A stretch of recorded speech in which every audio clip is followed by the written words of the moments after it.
seeing out of this Tennessee running game? Obviously, cold weather, ground games going to be important. What stands out? They spread you out from sideline to sideline, and they create seams in your defense, and combine that with tempo. You have to get lined up fast. It's a challenge, but and we got the right guys to do it, and I'm confident in our players. They've been working hard and confident in the plan. Bill Rabinowitz, Columbus Dispatch. The offensive line, I'm not sure concerned. The offensive line is obviously got some issues, and a lot of people are going to think that if Ohio State's going to win a national championship, it's going to have to really rely on the defense.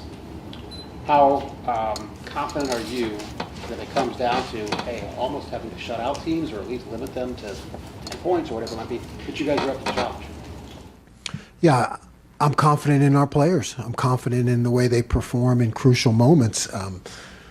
Never put a limit on it, or we have to do this or that. Always confident in our team and all the members of our team, but also willing to wear that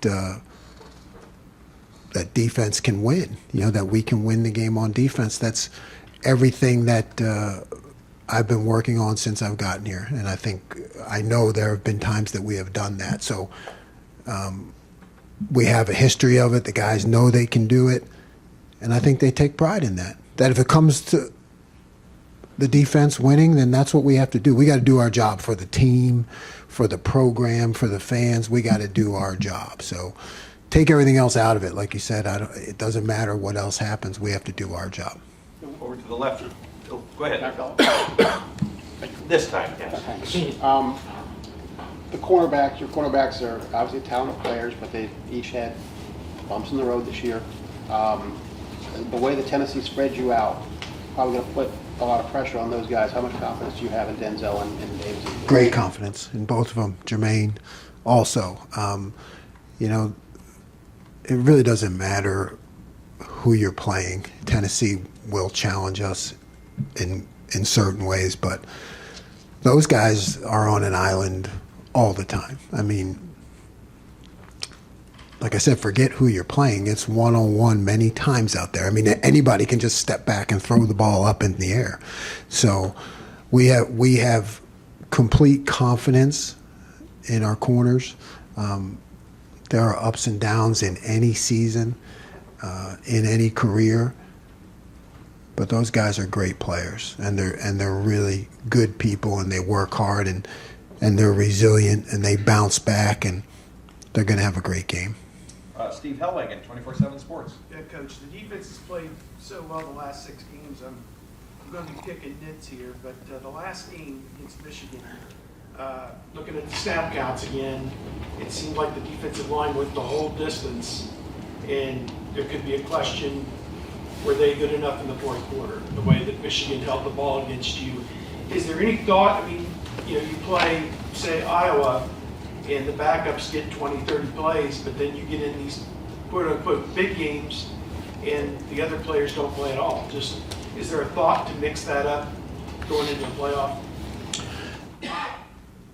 You have to, I think as a coordinator, you have to, and I'm sure Coach Day believes this too, you have to trust your coaches. I mean, Coach Johnson's been doing this a long time. There's no one else we would want to make those decisions. So, I think there's a natural tendency of coaches, I've been around a while, that, when times are tight, to go with those guys who have been in those situations.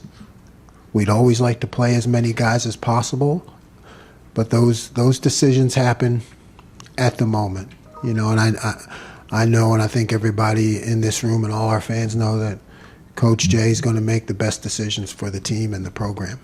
Austin Ward, podcast. You were talking earlier about the defense doing their job and doing enough to win.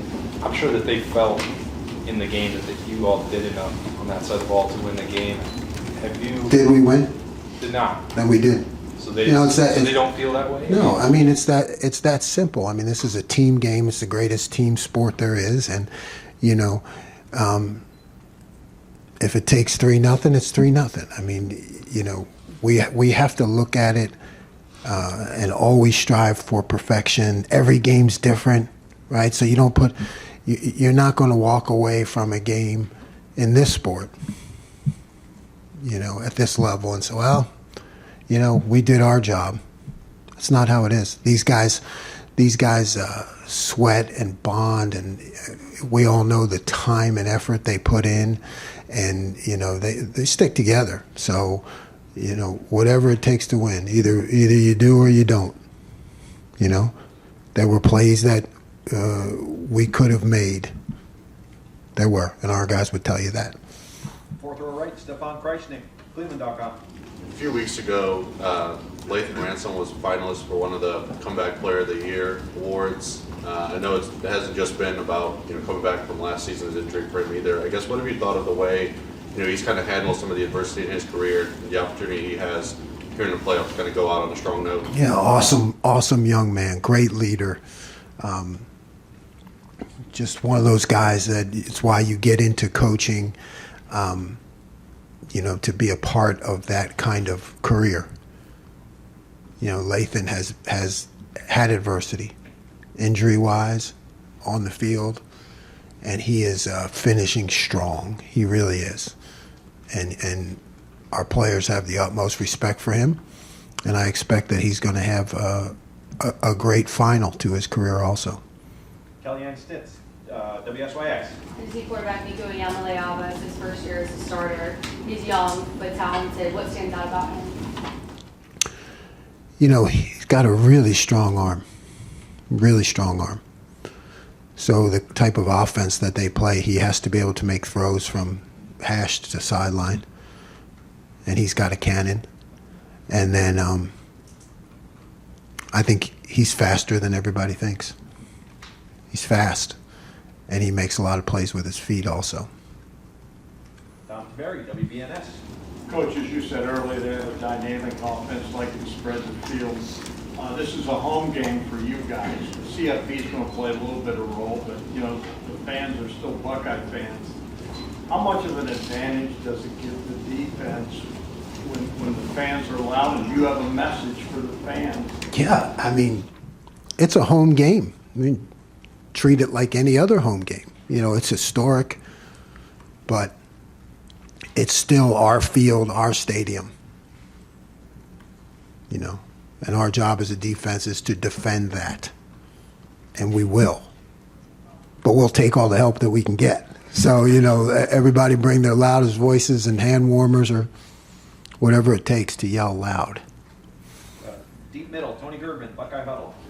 Jim, defending the up-tempo and the no-huddle that Tennessee does, a lot of people think that the up-tempo is just throwing the ball around, and Tennessee's kind of the opposite. Is there a difference in defending the up-tempo against a run-heavy RPO offense as opposed to a pass-heavy offense? There's a difference, but, they do it as well as anybody has, because when you're doing it right, every play is has a run, has a pass. And it's 50-50, and you're gaining as many yards in the air as you do on the ground, which I think they're pretty close. So they're doing it, I believe, the way it was built to be, and they're doing it well. Is there how much in-helmet communication will there be for you in this game? There'll be in-helmet communication, but you have to operate a lot of different ways, right? Because things happen really fast. So you got to use that. You got to use signals. You got to use every method you have to get the message across. But there'll still be communication.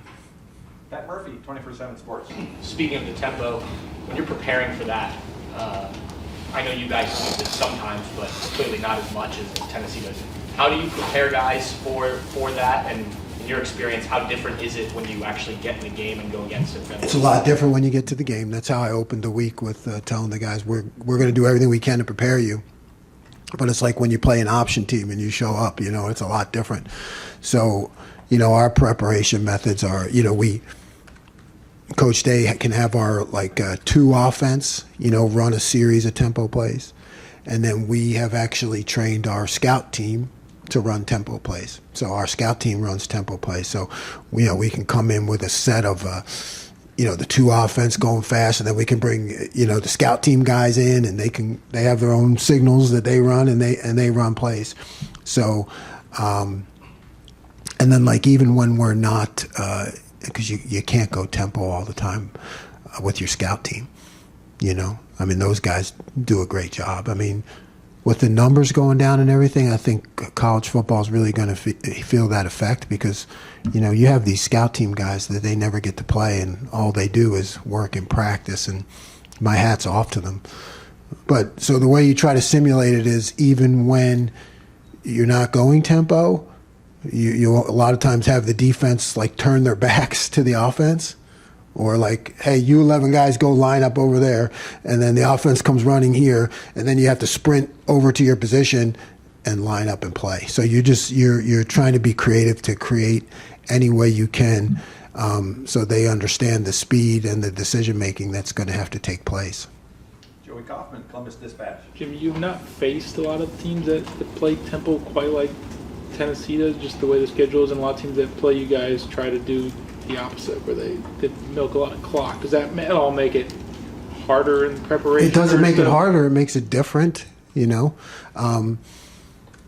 But I think we're ahead of the game that way. I mean, our defense is built that way. It's built for tempo. David Cutcliffe made me do that back in the day at Duke. So hats off, Coach Cut. It helps, yeah. Because this is what everybody was doing, right? 10 years ago, 12 years ago, I mean, 14, I lose track of time. Why do you say it's built for tempo? That's how we set it up. Our calls and everything. It's been that way in this system since back then at Duke with Coach Cutcliffe. So it's built for tempo. And that's like when I first started it back then with Coach Cut, he said he wanted to be this is when it was all the rage, he said he wanted to be the fastest play calling defense in the country. That's what we are. We've remained that way. We're the fastest play calling defense in the country. That's the way you signal in the play. It's the way we do it.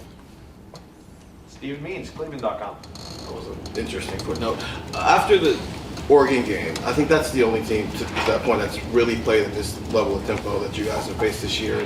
When you first got here, there was maybe an adjustment period to calling defenses in the Big Ten, and it seems to be more like what your background. What were those conversations like with Ryan Day? Just take us through those 2 weeks of essentially kind of revamping the defense a little bit in a way that's not only gotten back to what you were before you got here, but maybe also helped set you up for what could be coming on Saturday. Yeah. What are we doing wrong? How do we get better? How do we put the players in better position? What are some of the things that we've done in the past that we can utilize? What are the tweaks we can make to it? What do our guys do well? What do they struggle with? All those things, and it was a great process to be a part of. It's not an overhaul, but a reevaluation at that point. That game was not what we wanted it to be, so we had to take a look at ourselves. And like I said, it's about winning. So when we don't, and we don't play well enough, we got to take a look at that. There were things that you guys tried over the past month before Indiana and Michigan that maybe could work in a game like this, like the Jack. Is that something, that you've had time to maybe prepare for stuff? Could we see the Jack in this game, or are there other things that maybe you tested throughout the last month that maybe you were thinking with this type of game in mind that you could use? No comment. Rob Aller, Columbus Dispatch. Yeah, Jim, following up on Austin's earlier question, when the defense plays well enough to win, when you don't win, there's got to be frustration that builds up. Who says we played well enough to win if we don't win? That's my point. That's my point. You play very well, the offense maybe doesn't play as well. There's got to be frustration. I would think beyond the X's and O's of coaching, working through that frustration with your unit, that side of the ball, how do you keep that from sort of splintering? I know you've talked about team? Well, you got to have a good team. You got to have good leaders, number one, right? We're only going to talk about, hey, what did we do well? What can we do better? Here are the plays we made. Here are the plays we didn't make. You know, how do we get better and improve? And we're also going to talk about, hey, you remember, you know, we had a game that wasn't so good this year. You remember how that felt? When everybody was pointing a finger at you? And they can nod their head and say, yeah. I said, well, go pick up one of your offensive buddies then. That's what you do. You know, you've been there. So go lift up somebody else. Bill Landis, Kings of the North. Jim, I think earlier this year, Josh Heupel kind of pushed back on the notion that they're an air raid offense because of how well they run the ball and how often they run the ball. What is your view on that? And I'm wondering, like, if you have any unique perspective, given your time in the Big 12 and how familiar this might be. Yeah, I mean, there are certain labels, but I remember, like, even the air, I don't know. What's air raid? You know what I mean? It's like, I don't know. Is that Mike Leach or?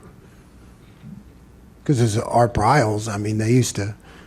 Remember, didn't they have like that big tight end guy who was like 350 pounds, Art Briles, and they would run they would hit you hard with the run. So, you know, I think you throw out all the labels, you just look at what's on the tape, and you see that they run the ball as well as they throw it. Jeremy Birmingham, podcast. Jim, obviously, when you get extra time to prepare for one opponent, I mean, it's never a bad thing to have more time, but is there a risk of, like, focusing too much on certain things they do, or how do you balance between what Tennessee does well, what you think they might do, what they haven't shown, heading into a week like this? Isn't that the process, right? And you're right. A little extra time is good. Too much time. I ran into JT in the halls last night. He said, when are you getting out of here? I said, yeah, I need to get out of here because I'm just going to screw it up at this point. You know what I mean? So, sometimes you sit around long enough and things start to look good and you realize, that's not good. You know, I had that idea 10 days ago. It didn't work. So you're right. I mean, at some point you just have to say, so you kind of go through the first week and then you tweak that. You know, you tweak that first week, and then after that, you know, this is what we got. Folks, apologize. I got players waiting. One more. Tim May, Letterman Road. Then we're going to get some players in here. Yeah, just two quickies. Number one, when you're prepping for a team like this, you haven't played them. Do you spend a lot of more time? Maybe you don't even do this on the way Arkansas played these guys, especially in the second half. The way Georgia shut them down in the second half. You understand what I'm saying? Oh yeah, you do that all the time. Yeah. And you're right, with a little extra time, it's always good. You know, you always want to go back to those games where teams played well against your opponent. You know, so you kind of, you watch everything, you put the game plan in, then you go back to those games. Then you go back to those games, and you keep looking at them to see, you know, how the opponent reacts in those situations and what worked. You know, yes, and what didn't work. You know. And a lot of times, as we all know, teams do well, and you see plays that could have gone the other way, you know, so you got to look at everything. And one of the quick, you have feelings. Who said? No, I'm just. I did used to have a coffee cup that said coaches are people, too. Yeah, that's right. But I mean, just a quickie, because we didn't get to talk to you after the game, but Jack Sawyer made one of the great plays in the game history, you know, but really kind of got robbed the way the game turned out. You understand what I'm saying? But in your mind, how great a play was that from the way you watched it? It looked like he kind of picked up out of the corner of his eye the guy coming across and then makes the interception. I mean, just amazing. Yeah. Amazing. I mean, like, we all love this game, but it's like a God moment, really, to be honest with you, because we screwed it up. I get chills, but we screwed it up. And he was heads up enough to make a play like that. You know. That's what you gotta have, right? I mean. Yeah, I mean that's how you want your guys to. You want to win, right? But you want to make sure your guys too that they're just able to have those experiences, and that was an amazing. I don't I'm glad you pointed it out because I don't know how many people really understand how amazing that play was. It was fantastic. We cut a guy loose. We cut a guy loose. That's my fault. Right? It's not. I always say about defensive football. It's like, well, I told him to do. He's a really good kid. He didn't do it, so that means it's my fault. But Jack made up for it. So thank you, Jack. Thank you very much, Coach.